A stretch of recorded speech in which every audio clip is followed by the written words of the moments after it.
Hello friends, मैं ब्रजेश लाया हूँ आज आप सभी के लिए एक नई वीडियो मार्ग ERP9 में मास्टर ऑफ लेजर का मतलब दोस्तों कोई भी नया लेजर बनाना होता है। जब भी आप मार्ग ERP9 में कोई नई फर्म में काम करते हैं या आप कोई नया लेजर बनाते हैं तब आपको मास्टर ऑफ लेजर्स का ही यूज करना होता है। आज हम लोग जानेंगे कि क्या होता है मास्टर ऑफ लेजर्स और इसके अंदर के सारे फीचर्स। तो बने रहिए आप हमारे साथ इस वीडियो में और देखते हैं कि मास्टर ऑफ लेजर्स में हम लोग किस तरह से वर्क करते हैं। सबसे पहले आपको मार्ग ERP9 के गेटवे पर आ जाना है और इस तरह से आपको कुछ अपना कंप्यूटर स्क्रीन पे दिखाई देगा। यहाँ पर ये आप देखेंगे यह मास्टर लिखा हुआ है। जैसे ही आप यहाँ पर क्लिक करते हैं तब आपको यहाँ पर लेजर मास्टर में ये ऑप्शन कुछ मिल जाते हैं। इसमें पहला ऑप्शन है न्यू लेजर का। जब भी आपको कोई नया लेजर बनाना हो तब आप इस लेजर्स का यूज करेंगे।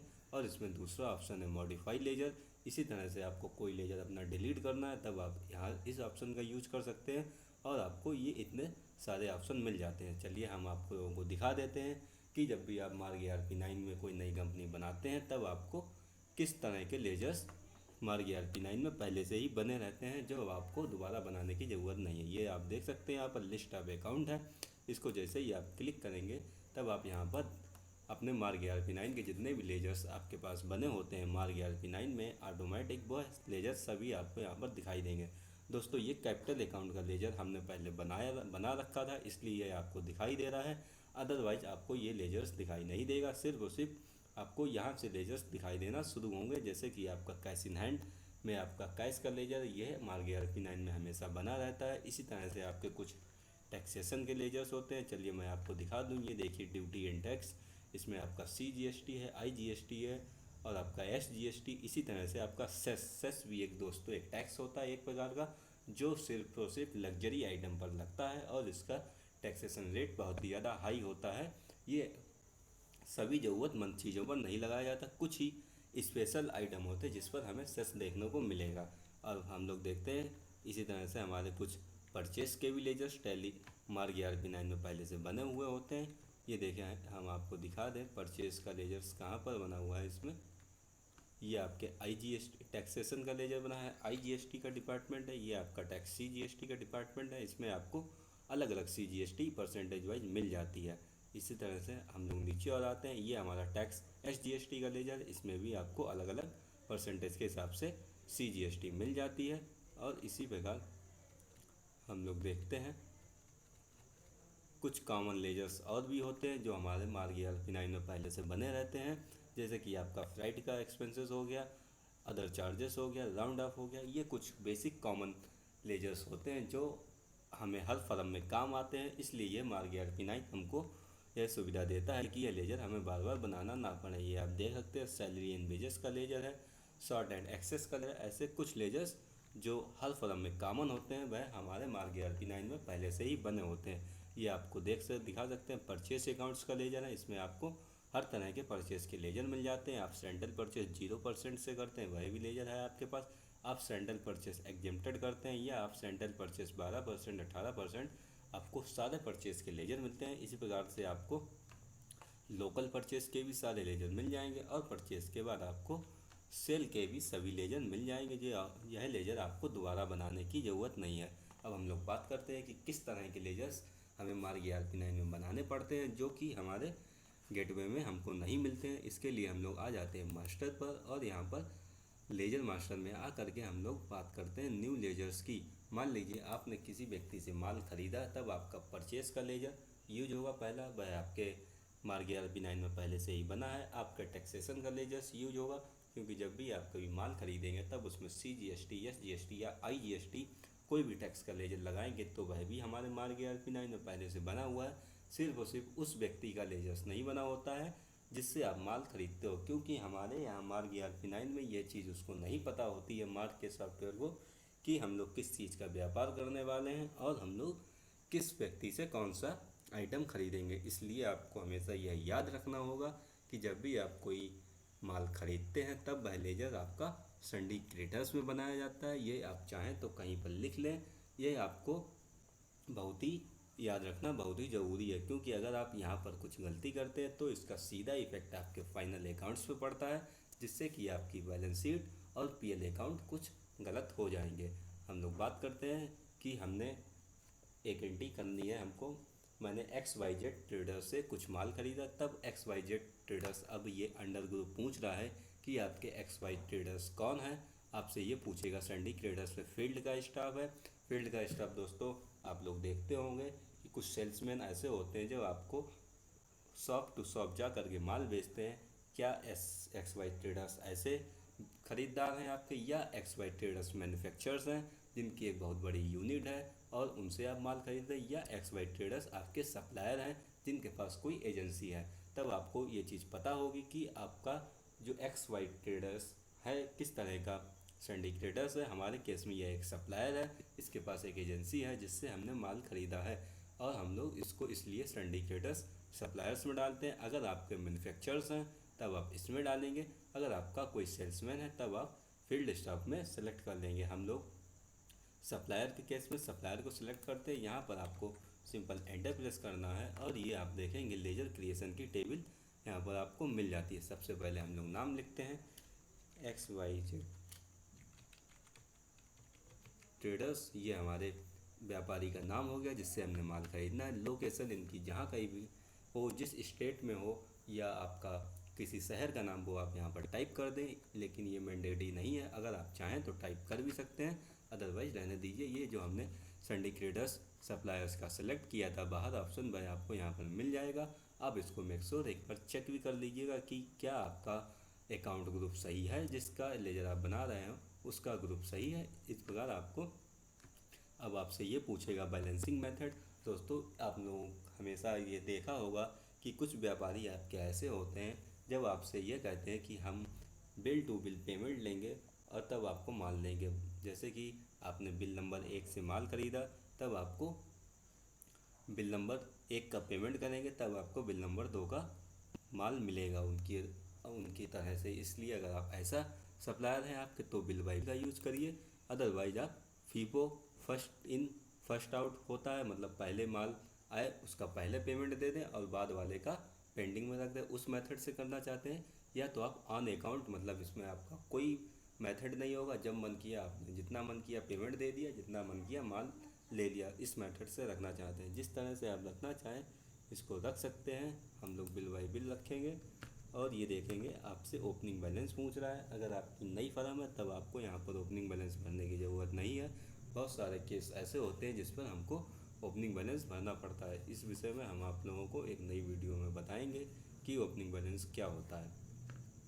इसी तरह से इनका मेलिंग एड्रेस जिस पर आप इनको कुरियर करना चाहें वह एड्रेस हो जाता है। और ये सारी चीज़ें आप भर दीजिए। ये कई सारे ऑप्शन होते हैं, पिन कोड, ईमेल, वेबसाइट, ये सारे ऑप्शन मैंडेटरी नहीं है। आप अगर भरना चाहें तो भर भी सकते हैं, अदरवाइज इनको छोड़ दीजिए। मोबाइल नंबर लिखना चाहें तो लिख लीजिए, नहीं तो आप इसको भी छोड़ दीजिए। ये देखिए आपसे यहाँ पर कुछ मैसेज आ रहा है, ये मोबाइल नंबर इज मस्ट। तो आप चलिए ये आ गया आगे, और इस तरह से हम लोग सारी चीज़ें कर देते हैं। अब लेकिन यहाँ पर एक चीज़ आपको जानना बहुत ज़रूरी है, जिससे कि आपके टैक्स रेट कैलकुलेट होता है ऑटोमेटिक। ये आपसे पूछ रहा है कि आपके ये जो एक्स वाई जेड ट्रेडर्स हैं ये आपकी लोकल फर्म है, सेंट्रल की फर्म है। लोकल फर्म का मतलब जिस स्टेट में आपका बिजनेस है उसी स्टेट में अगर इनका भी व्यापार है तब आपके ये लोकल होंगे। सेंट्रल का मतलब कि आप दिल्ली में आपकी फ़र्म है और इनकी फ़र्म हरियाणा में है, तो स्टेट बदल जाएगा तो ये सेंट्रल में होंगे। हमारे केस में दोनों लोग एक ही जगह के हैं, तब हम इनको लोकल में रखते हैं। और यहाँ पर आपको इनका जीएसटी नंबर लिखना पड़ेगा। जो भी जीएसटी नंबर आपके पास हो, इस फर्म का सही जीएसटी नंबर आप यहाँ पर लिख दें। और जीएसटी की कोई एक्सपायरी डेट नहीं होती है, लेकिन हमको मार्ग RP9 यहाँ पर ये दे दिया ऑप्शन, तो इसको आपको ऐसे ही ब्लैंक छोड़ देना है। और भी अगर इनके पास कुछ फूड लाइसेंस या एक्स्ट्रा कुछ भी वर्किंग हो तो वह भी आप यहाँ पर लिख सकते हैं। हमारे मेडिकल लाइन में फूड लाइसेंस होता है और ड्रग लाइसेंस होता है, वह सारी चीज़ें यहाँ पर लिखी जाती। और इनका फर्म का पेन नंबर, अगर फर्म का पेन नंबर नहीं है तो एक्स वाई ट्रेडर्स के जो मालिक हैं उनका पेन नंबर आप यहाँ पर लिख सकते हैं अगर है आपके पास, अदरवाइज इसको छोड़ दीजिए। और ये सारी चीज़ें ऐसे ही रहने दीजिए। और आपसे यहाँ पर ये पूछ रहा है लेजर कैटेगरी में आपको कुछ ऑप्शन मिल जाते हैं। रिटेलर है, स्टॉकिस्ट हैं, डिस्ट्रीब्यूटर हैं, अदर हैं। आप यहाँ पर इसको अदर में ही रखें, या तो अगर आप किसी भी लिस्ट में फॉलो करते हैं तब आप यहाँ पर भर सकते हैं। हमारे केस में हम अदर रखेंगे। कलर का मतलब ये आपसे पूछ रहा है कि आप इस लेजर को रेड कलर से शो कराना चाहते हैं या ब्लू कलर से शो कराना चाहते हैं, या ये आपको कुछ कलर दे रहा है, किस कलर से आप इनको शो कराना चाहते हैं वह आप यहाँ पर लिख दीजिए, अदरवाइज नो रहने दीजिए।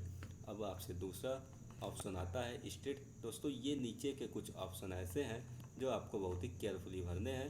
अगर आप इनको केयरफुली नहीं भरेंगे तब आपका लेजर सही से काम नहीं करेगा और इनसे जो भी आप परचेस करेंगे उसकी एंट्री आपकी सही से बुक नहीं होगी।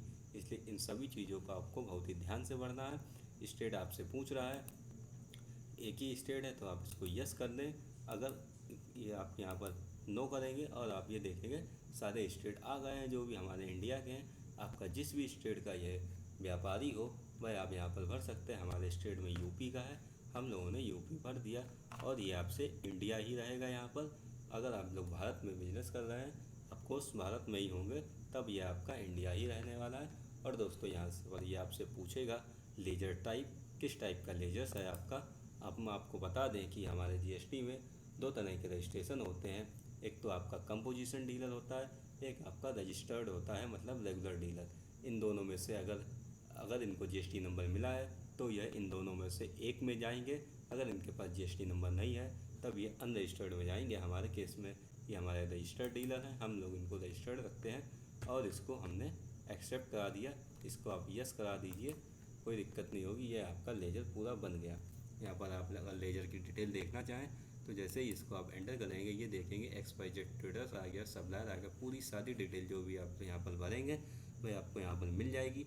अगर आप यहीं पर लेजर को मॉडिफाई करना चाहते हैं तो यहाँ पर क्लिक करेंगे और आपका लेजर मॉडिफाई हो जाएगा। दोस्तों ये हो गई बात जिनसे हमको माल ख़रीदना है उसकी। अब इसी तरह से आपने माल किसी को बेचा है, मान लीजिए आप यस ट्रेडर्स को माल बेचते हैं, तब जो है वह सारे व्यक्ति जिन व्यक्तियों को आप माल बेचते हैं उनका लेजर हम लोग संडे डेटर्स में बनाते हैं और संडे डेटर्स भी आपको यहीं पर मिल जाएगा। आप देख सकते हैं यहाँ पर फील्ड स्टाफ, अगर आप सेल्समैन को माल बेचते हैं तब वह आपको यहाँ पर भरना है। आपको ई कामर्स साइट पे आप माल बेचते हैं तब वह आपको ई कामर्स मतलब ऑनलाइन तरीके से माल बेचते हैं तब आपको इसमें लेजर बनाना है। अदरवाइज सिंपल आपका संडे डेटर्स मतलब व्यापारी होते हैं आपके, जिन व्यक्तियों को आप लोग माल बेचते हैं वह आपके संडे डेटर्स कहलाते हैं। इनका लेजर आपको यहाँ पर बनाना पड़ेगा। चलिए हम लोग एक लेजर इसका भी बना लेते हैं। ये आ गया हमारे यस, इस ट्रेडर्स का हमने लेजर बना दिया। हम फटाफट इसको देखते हैं। बिल्कुल सेम वही प्रोसेस है जो इससे पहले XYZ ट्रेडर्स का बनाया था। आपको एक्स्ट्रा कुछ भी नहीं करना है, सारी चीज़ें वैसे ही भरने के बाद इसको आप सिंपल एक्सेप्ट करा दीजिए। यहाँ पर ये आपको देखने वाली बात है कि जिस व्यक्ति को आप माल बेच रहे हैं वह आपके ही स्टेट का है या अदर किसी स्टेट। अगर आपके स्टेट का है तो लोकल रखना है, अगर अदर स्टेट का है तो आपको सेंट्रल रखना है। हमारे केस में लोकल ही है, हम लोग लोकल रखेंगे। यहाँ पर उनको जीएसटी नंबर आपको टाइप करना है और ये सारी चीज़ें भरने के बाद अगर उनके पास फूड लाइसेंस है तो वह यहाँ पर लिखना है। ड्रग लाइसेंस होता है दोस्तों, ये सारी चीज़ें एडेबल हैं, ये आपकी ऐड भी हो जाती हैं। हम अगली वीडियो में आपको बताएंगे। अगर आप लोग मुझे कमेंट करेंगे तब आपको यहाँ पर जो भी चीज़ आप कॉलम रखना चाहेंगे वह किस तरह से रखा जाता है मैं आपको अपनी नेक्स्ट वीडियो में बता दूंगा। अभी के लिए हम लोग फटाफट अपना ये लेजर बनाते हैं। सारी चीज़ें वैसे ही सेम है, यहाँ पर आपको ध्यान देने वाली होती हैं कुछ चीज़ें, वह आप बहुत ही केयरफुली भरें जिससे कि आप जब भी माल बेचें तो उसकी सही एंट्री बुक हो आपके मार्ग RP9 में। ये हमारे रजिस्टर्ड डीलर हैं, हम लोग इसलिए इनको रजिस्टर्ड में रखते हैं। और इस तरह से हम लोगों ने ये ट्रेडर्स का भी लेजर बना दिया।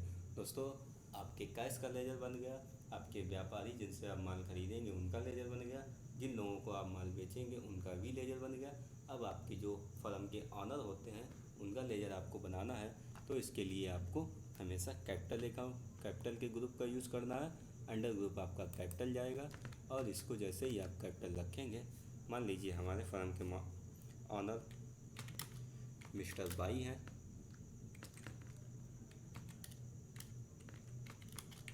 तब आप simple mister Y capital account है और इनके ऑनर की जो भी डिटेल होती है बेसिक, यह सारी चीज़ें आप अपने आप मेंशन कर लीजिएगा।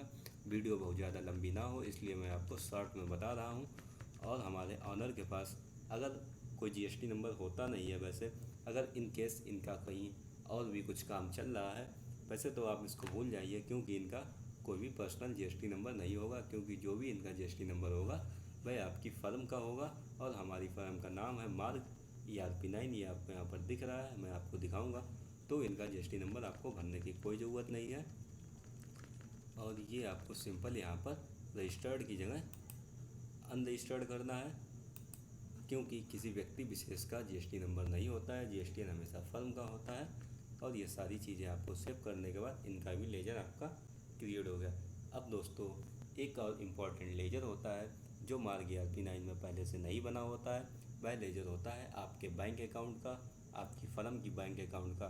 तो चलिए एक ये भी लेजर देख लेते हैं हम लोग। बैंक अकाउंट का लेजर आपके हमेशा अंडर ग्रुप के बैंक में जाएगा। यहाँ पर आप जैसे ही बैंक लिखते हैं तो आप देखेंगे यहाँ पर एक ये बैंक अकाउंट आ गया, एक बैंक OCC अकाउंट आ गया। बैंक अकाउंट में दोस्तों आपका सेविंग अकाउंट लिखा जाता है, करंट अकाउंट लिखा जाता है। और ये बैंक OCC अकाउंट में आपने बैंक से जो लिमिट करा रखी है या बैंक से आप लोगों ने जो लोन लिया है वह अकाउंट आपके बैंक OCC अकाउंट में बनता है। हमारे केस में फर्म का करंट अकाउंट है, तब हम लोग सिंपल बैंक अकाउंट में बना लेते हैं।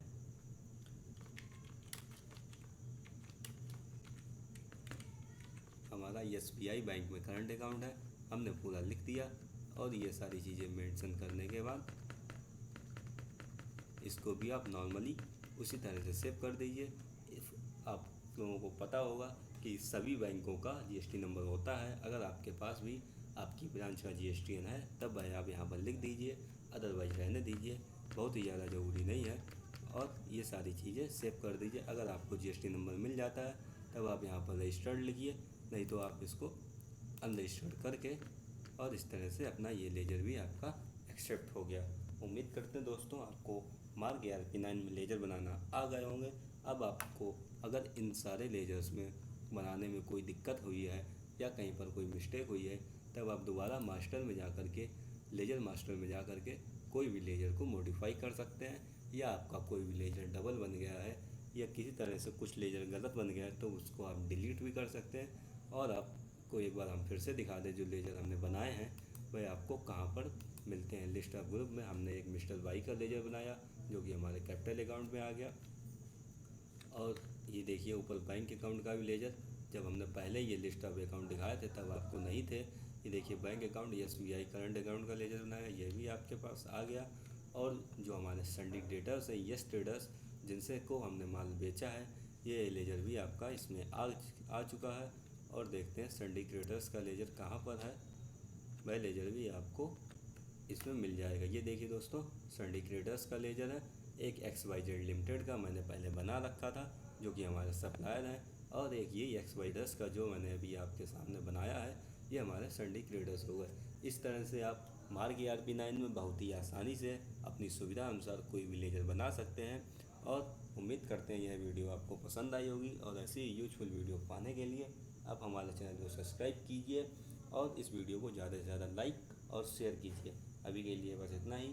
जय हिंद, जय भारत। मिलते हैं हम लोग अपनी अगली वीडियो में कि मार्ग ERP9 में सेल और परचेज़ की एंट्री कैसे करें।